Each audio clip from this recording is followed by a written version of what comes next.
tajuk dia. Tuan-tuan, Dajjal ni muncul tak muncul lagi?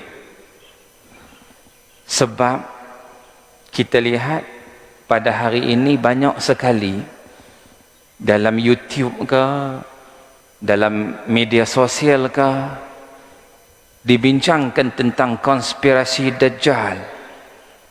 Maka mewujudkan golongan anti-vaksin yang menolak vaksin. Sebab apa?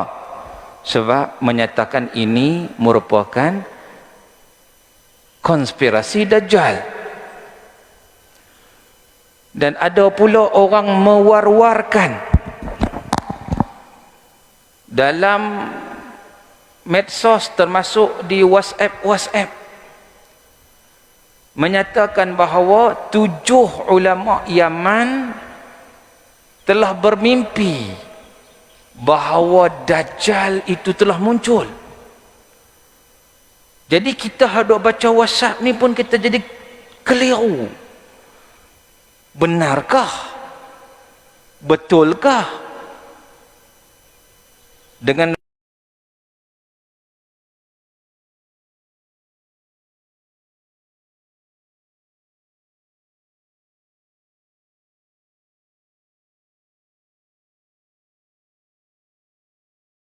vaksin ini konspirasi Dajjal, dengan Dajjal tu kata ulama Yaman kata dah muncul dah. Dan satu ketika beberapa tahun lepas saya dapat WhatsApp, saya tak tahulah tuan-tuan dapat ke tak dapat, satu gambar bayi yang baru lahir, ada mata dia tengah-tengah tu. Tuan-tuan, ini isu-isu yang berlegar dalam masyarakat kita, terutama dalam suasana yang kita menghadapi pandemik ini yang masih belum berakhir. Satu dunia pandemik ini berlaku. Maka dengan sebab itu menyebabkan pelbagai teori-teori muncul. Begitu juga itu belum lagi dikira mimpi-mimpi yang dijadikan sebagai satu hujah. Kawan ni mimpi, kawan tu mimpi, mimpi jumpa Mahdi lah, mimpi sekian-sekian akan berlaku perang lah. Ini isu-isu yang berlaku mutakhir ini. So macam mana kita nak selesai? Kita pun terpinga-pinga mana satu ni yang betulnya. Tuan-tuan, maka di sinilah kita balik kepada asas. Asasnya apa? Asasnya adalah talabul ilmi faridatun ala kulli muslim. Hadis rawahu Ibnu Majah. Asasnya adalah menuntut ilmu itu wajib kepada setiap individu muslim. Tambah-tambah perkara yang berkaitan dengan akhir zaman, yang kita sebut sebagai perkara futuristik, sudah tentulah kita tidak boleh menjadikan mimpi itu sebagai hujah. Para ulama tolak benda ni, tak boleh terima. Tetapi kita berhujahkan dengan hujah ilmu yang Nabi kata lan tadillu ma in tamassaktum bihima kitab Allah wa sunnati. Nabi kata kamu tak akan sesat selama-lamanya bila kamu berpegang dengan dua perkara ini, iaitu Quran dan sunnah Nabi SAW. Jadi kalau kita nak selamat, kita ikut panduan Quran, ikut panduan sunnah, terutama dalam soal yang berkaitan dengan akhir zaman, yang berkaitan dengan perkara gaib. Tidak ada orang boleh mengetahui perkara gaib melainkan Allah Subhanahu wa taala. Apa yang Nabi bagi tahu kepada kita yang merupakan wahyu daripada Allah Azza wa Jalla, Nabi dah bagi tahu dah tentang Mahdi, Nabi bagi tahu dah tentang Dajjal. Tapi masalahnya hari ini orang tak nak beriman dengan hadis Nabi, orang beriman dengan WhatsApp, orang beriman dengan idea-idea konspirasi, teori-teori itu dan sebagainya. Ini yang menjadi masalah. Tuan-tuan, jadi siapakah Dajjal sebenarnya? Apakah benar dia telah muncul? Ini yang kita nak bincangkan. Kalau tuan-tuan ada soalan, tuan-tuan boleh tanya, boleh WhatsApp kepada saya soalan, saya akan respon insya-Allah. Masa kita tak panjang, tapi mana nak tahu kok soalan itu memang sangat-sangat penting untuk dijawab, saya akan jawab. Jadi kalau ada soalan, anda boleh WhatsApp kepada saya di talian 019 324 1364. Saya ulang sekali lagi, siapa yang ada soalan boleh WhatsApp kepada saya di talian 019 324 1364. Diumumkan talian dibuka sekarang. So dah boleh. Jangan telefon. Kalau telefon tak payah telefon, hantar soalannya. Baik.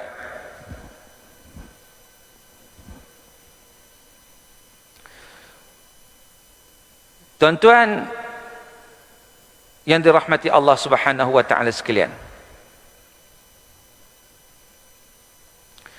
Jadi bila sebut tentang Dajjal ni, dia adalah isu akhir zaman.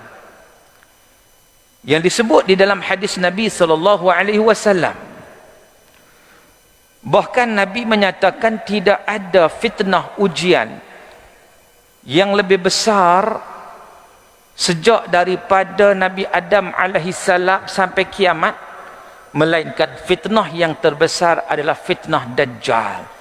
Dan setiap para nabi mengingatkan umatnya tentang fitnah Dajjal, termasuk Nabi kita Muhammad sallallahu alaihi wasallam.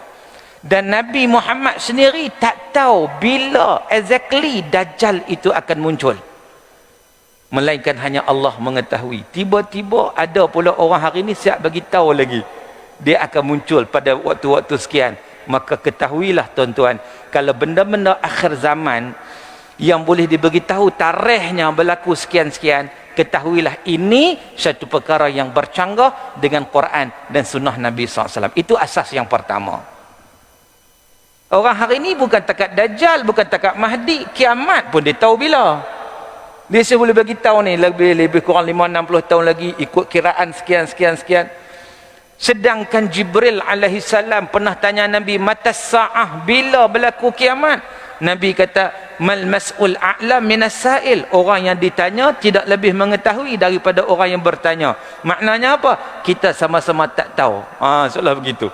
Nabi pun tak tahu, Jibril pun tak tahu. Kiamat ini pengetahuan sebenar bila akan berlaku, innallah indahu ilmu sa'ah. Sesungguhnya di sisi Allah lah ilmu tentang bila berlakunya kiamat. Begitu juga tanda-tanda akhir zaman, bila berlaku itu kehendak Allah.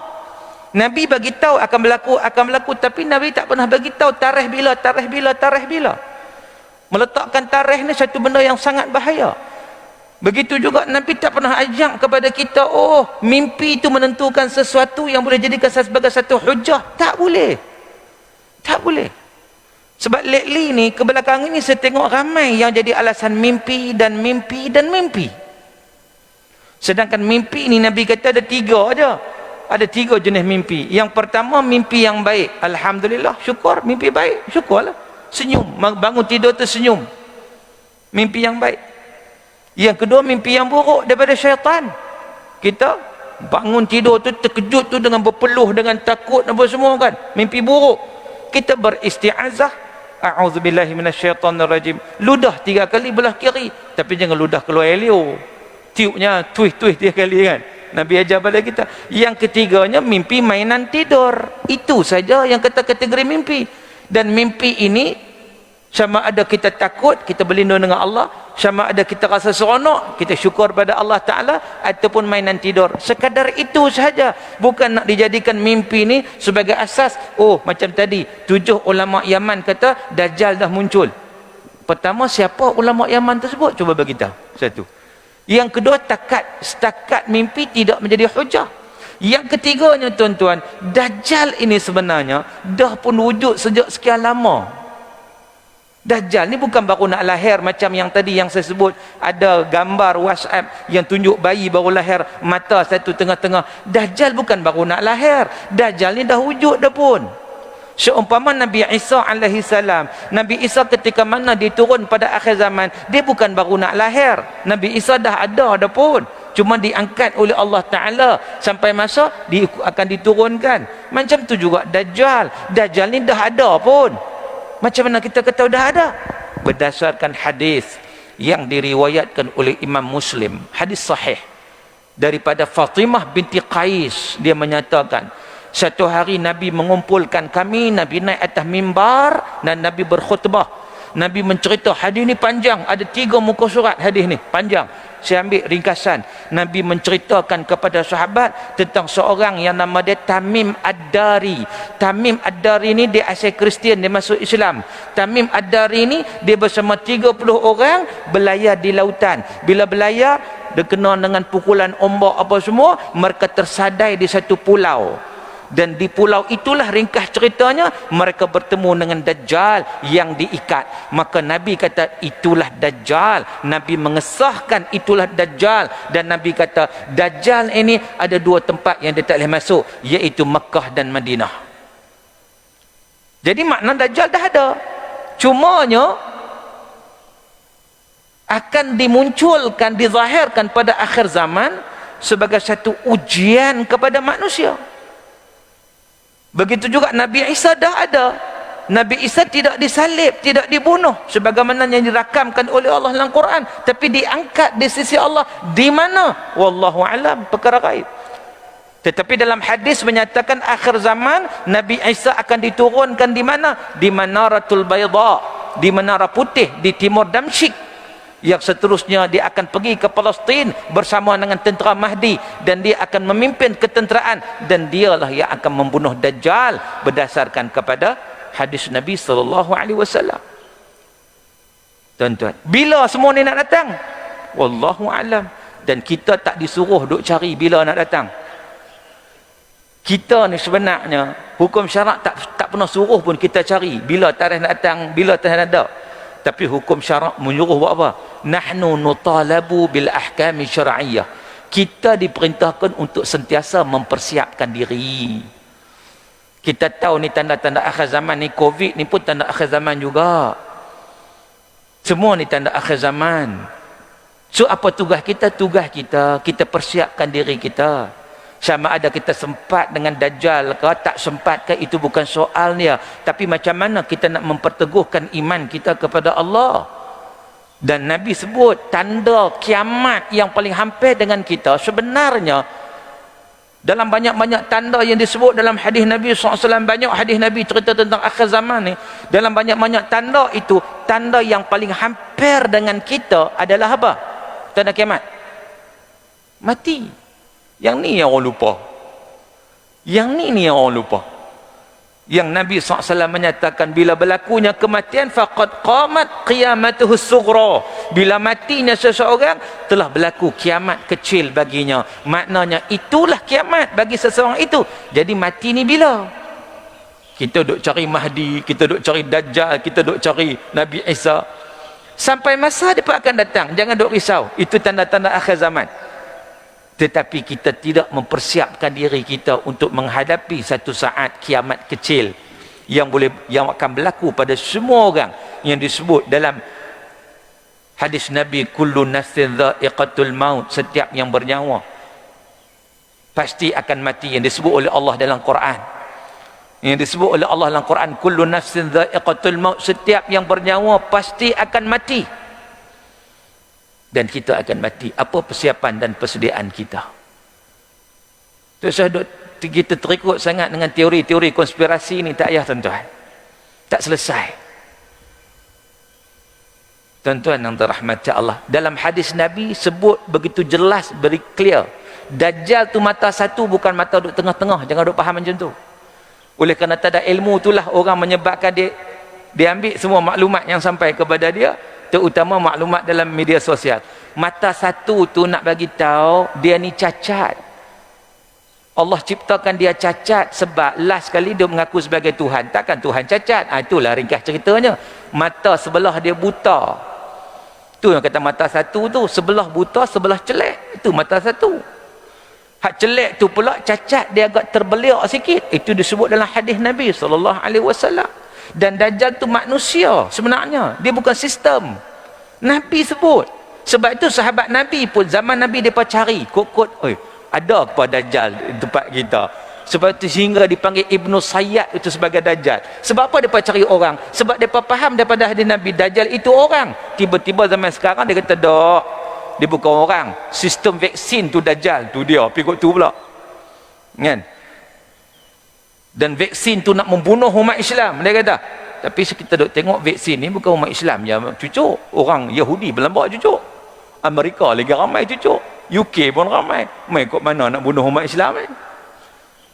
Teori-teori banyak sangat. Jadi kita tolak teori itu ke tepi. Kita ambil Quran dan sunnah Nabi, terutama isu-isu yang berkaitan dengan akhir zaman. Kita sebut tadi benda gaib, benda futuristik yang kita tak tahu benda gaib ni, melainkan yang datang daripada wahyu Quran dan juga sunnah Nabi sallallahu alaihi wasallam. Baik, dah ada soalan yang masuk kepada saya ni. Salam Ustaz, jika ada yang mendakwa bertemu Nabi dan Nabi memberitahu sekian dan sekian, dan yang mendakwa itu pula dari segi penampilan nampak soleh, bagaimana cara kita nak berinteraksi dengan perkara ini? Orang mimpi jumpa Nabi ni banyak dah. Saya pernah interview banyak orang hak jumpa Nabi ni. Seorang tu dia kata dia jumpa Nabi 3 kali. Saya tanya dia, "Kamu pernah baca tak kitab Syama'il Muhammadiyah?" Dia pun tercengang-cengang. "Oh, saya tak tahu tu kitab Arab, saya tak tahu Arab," dia kata. "Okey, tak apa. Kamu kenal tak perawakan Nabi? Nabi ni muka macam ni, perwatakan macam ni." "Oh, saya tak tahu," dia kata. "Kalau tak tahu macam mana kamu kenal? Kamu tahu itu Nabi yang datang dalam mimpi kamu?" "Oh, saya rasa hati saya kata itu Nabi."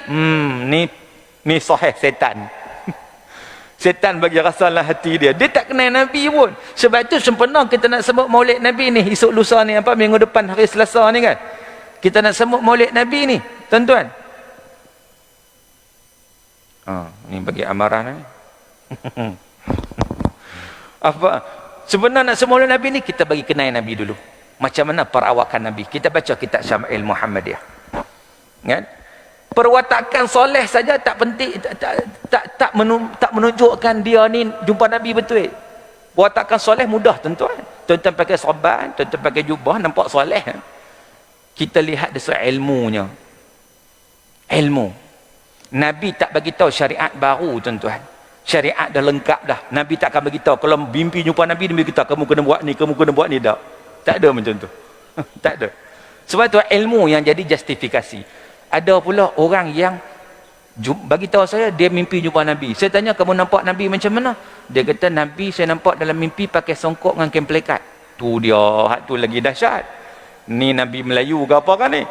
Sebab tu kena kenal Nabi, tuan-tuan. Sebab apa kena kenal Nabi? Fa inna syaitan la yatamathalu bi. Nabi kata syaitan tidak boleh menyerupai Nabi. Tapi syaitan boleh menyerupai orang lain tetapi mendakwa sebagai Nabi. So kena ada ilmu. Penampilan saja tak cukup. Hari ni pak penampilan memang hebat-hebat manusia pada hari ni. Semua penampilan hebat. Bagaimana cara kita nak menghadapi fitnah Dajjal? Yang pertama, kita perkukuhkan iman kita pada Allah.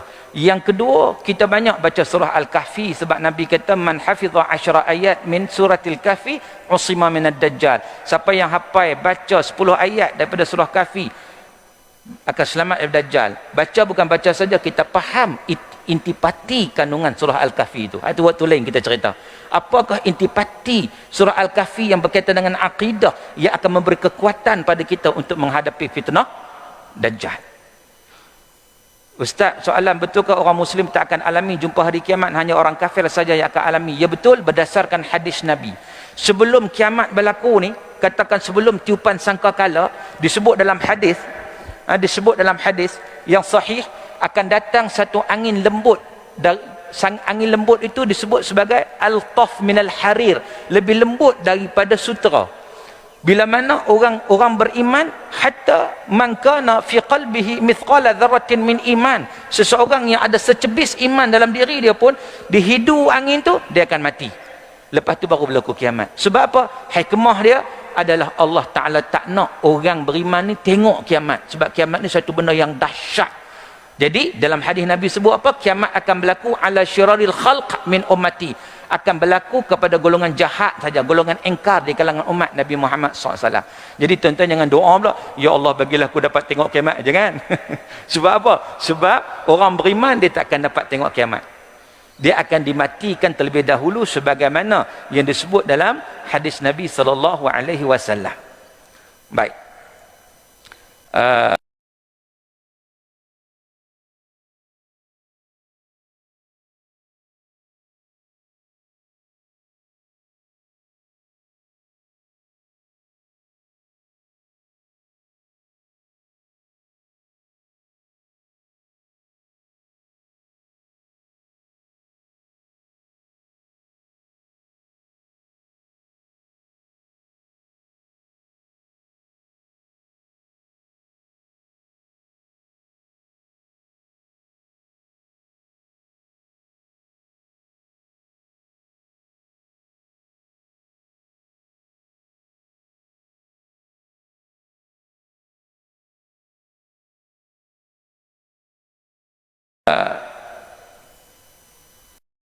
Walaupun dalam hadis Nabi sebut pedang-pedang, tetapi pedang itu dalam konteks Nabi nak bagi tahu saja pada zaman dia. Tetapi pedang itu sebab ada hadis menyatakan bila kena pedang tersebut muka jadi lepeh.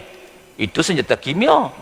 Itu ketika mana menceritakan tentang Armageddon. Itu cerita lain lah, panjang lagi cerita dia. Baik. Ustaz, maaf nak tanya, saya kerja sebagai arkitek di sebuah firma swasta, bekerja makan gaji, company ambil projek rumah ibadat bukan Islam. Saya sebagai arkitek dia. Baik, kita kalau bolehnya kalau kita ditugaskan khusus untuk buat, ini soalan ni tak kena dengan tajuk kita tapi tak apalah. So apa kalaulah kita kata yang khusus berkaitan dengan ibadat bukan Islam, kalau boleh kita quit lah, kita ambil projek lain. Sebab apa? Sebab dia berkaitan khusus. Kita tahu benda tu, kalau kita tak tahu tak apa, kita buat rumah betul selesai, tiba-tiba orang buat tempat ibadat, mana kita tahu. Itu tak apalah. Ini sekarang kita tahu dah. Ustaz, boleh jadi ke COVID-19 ni buatan manusia dan ada kena-mengena dengan Dajjal? Boleh jadi ke tak boleh jadi? Boleh jadi. COVID-19 ni dia penyakit. Penyakit ni datang, wabak ni datang dari pelbagai, sama ada pelbagai sumber alami ataupun orang buat, mungkin. Tu benda tu kemungkinan macam-macam. Boleh berlaku. Kan? Senjata kimia boleh berlaku. Jadi benda ni walaupun orang kata asal kelawak, belum tentu. Jadi itu satu teori. Ada kena-mengena dengan Dajjal tak? Dajjal, kalau kita nak kata sebelum kedatangan Dajjal, kacau bilau itu mungkinlah adalah sikit. Tapi nak kata itulah konspirasi Dajjal, itu tak kena mengena pun. Dajjal ni dia akan muncul pada akhir zaman dengan satu suasana yang lebih dahsyat lagi sebenarnya. Covid ni sikitnya. Sebenarnya Covid ni satu wabak penyakit sebagaimana yang telah berlaku sebelum-sebelum ini. 100 tahun lepas dah berlaku dah, 200 tahun lepas berlaku dah. Jenis-jenis wabak-wabak pandemik ni banyak.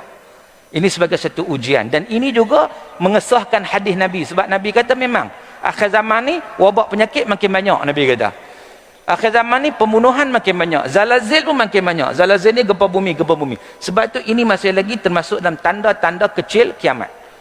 Sebelum sampainya tanda-tanda besar. Dajjal adalah ujian terhebat untuk umat Nabi Muhammad. Ujian terhebat pasti datang bersama pahala terhebat. Ya memang. Bila mana kita menghadapinya. Okey. Bila mana kita menghadapinya dengan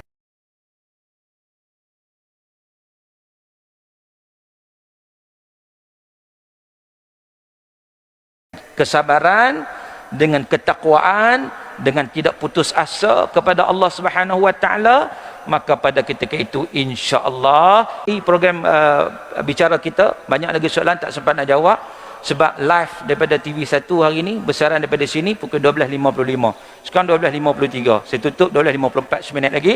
Jadi tuan-tuan, saya nak menyeru kita apa-apa pun marilah kita kembali mengimarahkan ilmu, majlis ilmu. Jangan lupa yang ni. Jangan duk pegang maklumat dalam WhatsApp ni. Jangan. Kita buka kitab. Kita mengaji, kita belajar. InsyaAllah dia akan menyelamatkan kita supaya kita tidak terpengaruh dengan macam-macam idea yang tak siapa-siapa pun boleh bagi idea pada hari ini dalam medsos, dalam media sosial. Jadi nak selamat, kembali kepada asas yang utama sebagaimana ayat yang pertama turun. Iqra bismi rabbikal ladzi khalaq, bacalah dengan nama Tuhanmu yang menjadikan. Wallahu ta'ala alam. Sekadar itu apa yang baik datang daripada Allah. salah silap saya maaf. Sekian, aqulu qawli hadza wa astaghfirullahal azim li wa lakum wa billahi taufiq wal hidayah. Wassalamualaikum warahmatullahi wabarakatuh.